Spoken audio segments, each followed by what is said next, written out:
So continuing to our lecture series, उसमें सबसे important जो हमने था ऑडियंस पावर, मेकिंग पावर पढ़ लिया।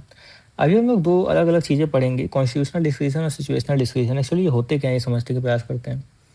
तो सबसे पहले हम ये समझते हैं कि कॉन्स्टिट्यूशनल डिस्क्रिशन क्या प्रेसिडेंट के पास है, तो इसका आंसर है नो। सिचुएशनल डिस्क्रिशन है, इसका आंसर है यस। तो प्रेसिडेंट को कोई भी कॉन्स्टिट्यूशनल डिस्क्रिशन नहीं दी गई है। क्यों? क्योंकि president is always bound by aid and advice of council of minister and PM. ठीक है, ये कौन सा आर्टिकल कहता है? ये कहता है article 42 by article 42, sorry not article 42, by constitutional amendment 42, sorry by constitutional amendment act. ठीक है, तो 42 नंबर कॉन्स्टिट्यूशनल अमेंडमेंट एक्ट है। इसने क्या किया? प्रेसिडेंट को बाउंड कर दिया।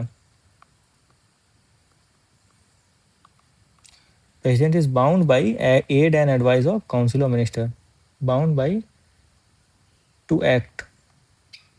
ठीक है, president is bound by the aid and advice of council of minister and PM for any action, ऐसे लिख सकते हैं, फॉर एनी एक्शन।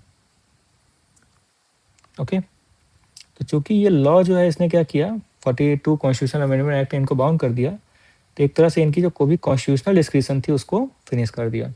अगर ये बाउंड नहीं होते तो इनके पास कॉन्स्टिट्यूशनल डिस्क्रिशन होती, पर चूंकि ये बाउंड है तो इनके पास नहीं है। तो अब सिचुएशनल डिस्क्रिशन पढ़ते हैं।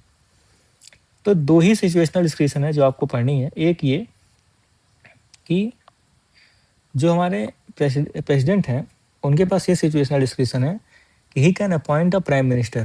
तो number 1, he can appoint a prime minister when no party has clear majority.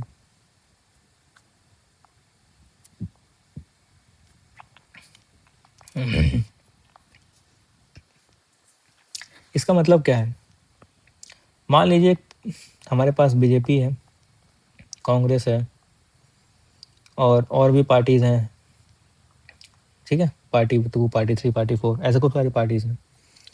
अभी क्या होता है, मेजॉरिटी के लिए बीजेपी सरकार जो है वो कोलिशन करती है।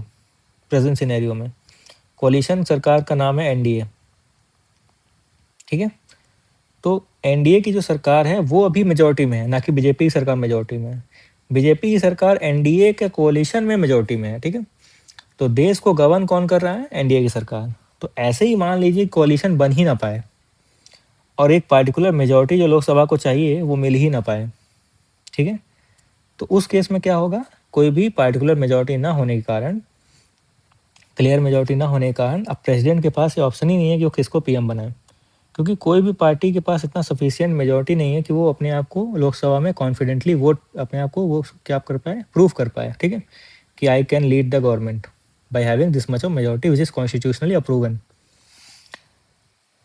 तो उस केस में प्राइम मिनिस्टर के पास ये पावर रहती है, प्रेसिडेंट के पास ये पावर रहती है कि वो एक पीएम को चूज कर दें कि ये बंदा पीएम बनेगा। ठीक है, तो उस केस में ही पीएम को चूज करना है, क्योंकि एक्चुअली क्या होता है, जो सरकार मेजॉरिटी में होती है उसका वो सरकार एक लीडर को पेश करती है, किसके सामने?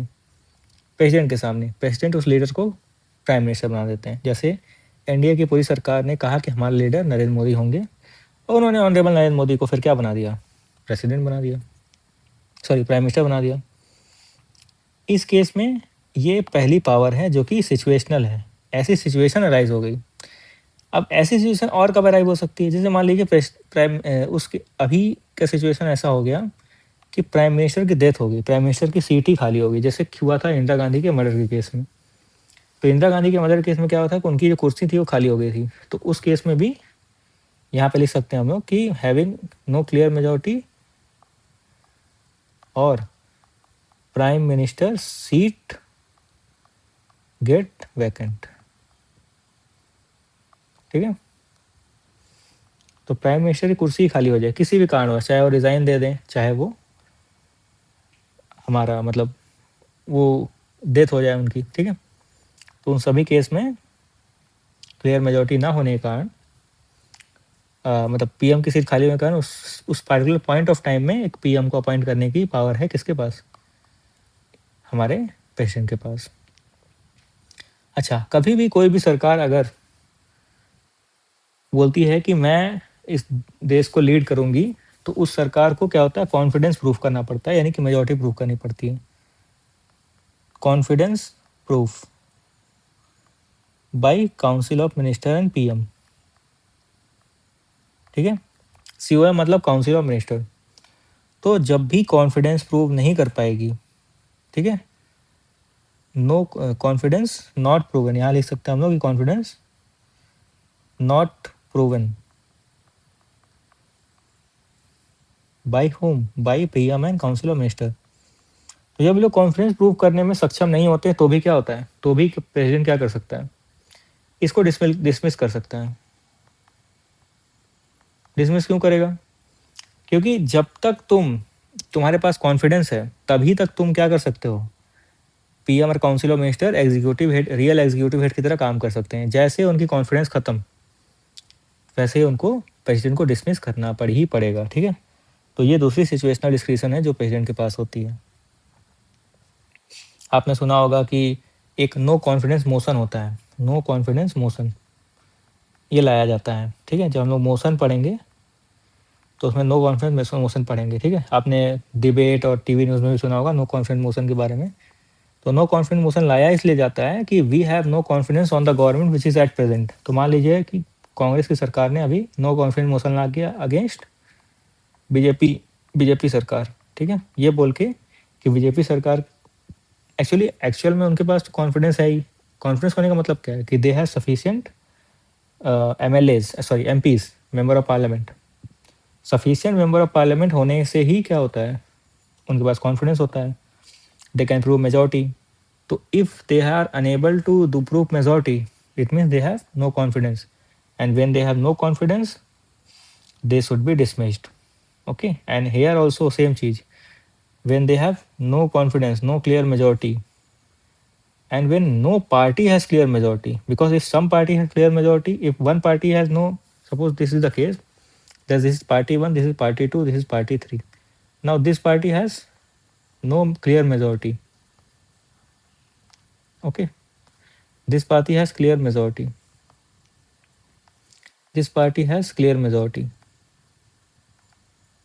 this party suppose also has no clear majority. So what will happen, since party 1 has no clear majority, it should and this is suppose ruling, suppose this BJP party it is ruling and it has no clear majority, then what will happen, president will ask him to ask his council of minister and PM to resign, or he will dismiss these things, these peoples. Okay, he will dismiss them.